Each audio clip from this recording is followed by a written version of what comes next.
नारी गहने क्यों पहनती है? गहनों का महत्व। हिंदू महिलाओं के लिए गहनों का विशेष महत्व है। हर एक गहने का अपना अलग महत्व है। क्या आप जानते हैं कि नारी गहने क्यों पहनती है और उनका क्या महत्व है?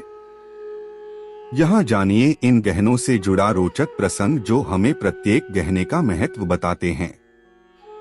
भगवान राम ने धनुष तोड़ दिया था। सीता जी को 7 फेरे लेने के लिए सजाया जा रहा था तो वह अपनी माँ से प्रश्न पूछ बैठी, माताश्री इतना श्रृंगार क्यों? बेटी, विवाह के समय वधू का 16 श्रृंगार करना आवश्यक है, क्योंकि श्रृंगार वर या वधू के लिए नहीं किया जाता, यह तो आर्यवर्त की संस्कृति का अभिन्न अंग है। उनकी माताश्री ने उत्तर दिया था। अर्थात सीता जी ने पुनः पूछा, इस मिस्सी का आर्यवर्त से क्या संबंध? बेटी, मिस्सी धारण करने का अर्थ है कि आज से तुम्हें बहाना बनाना छोड़ना होगा। और मेहंदी का अर्थ? मेहंदी लगाने का अर्थ है कि जग में अपनी लाली तुम्हें बनाए रखनी होगी। और काजल से यह आंखें काली क्यों कर दी? बेटी, काजल लगाने का अर्थ है कि शील का जल आंखों में हमेशा धारण करना होगा अब से तुम्हें। बिंदिया लगाने का अर्थ माताश्री?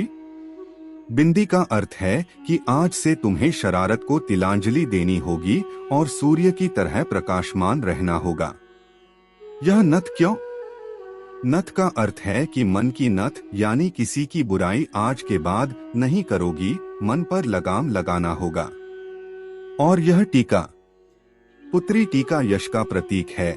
तुम्हें ऐसा कोई कर्म नहीं करना है जिससे पिता या पति का घर कलंकित हो, क्योंकि अब तुम 2 घरों की प्रतिष्ठा हो। और यह बंदनी क्यों?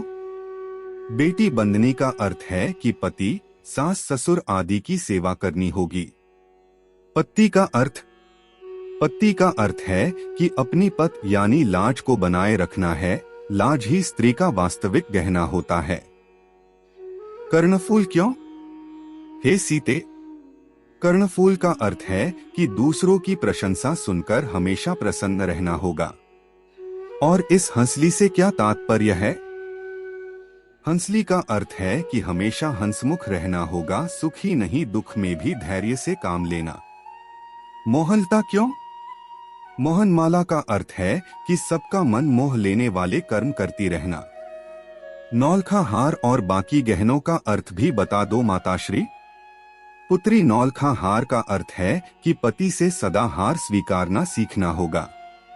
कड़े का अर्थ है कि कठोर बोलने का त्याग करना होगा। बांक का अर्थ है कि हमेशा सीधा सादा जीवन व्यतीत करना होगा। छल्ले का अर्थ है कि अब किसी से छल नहीं करना। पायल का अर्थ है कि बूढ़ी बड़ियों के पैर दबाना, उन्हें सम्मान देना, क्योंकि उनके चरणों में ही सच्चा स्वर्ग है। और अंगूठी का अर्थ है कि हमेशा छोटों को आशीर्वाद देते रहना। माताश्री, फिर मेरे अपने लिए क्या श्रृंगार है? बेटी, आज के बाद तुम्हारा तो कोई अस्तित्व इस दुनिया में है ही नहीं।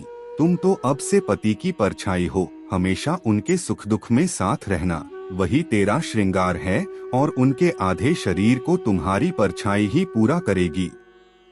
हे राम, कहते हुए सीता जी मुस्कुरा दी। शायद इसलिए कि शादी के बाद पति का नाम भी मुख से नहीं ले सकेंगी, क्योंकि अर्धांगिनी होने से कोई स्वयं अपना नाम लेगा तो लोग क्या कहेंगे।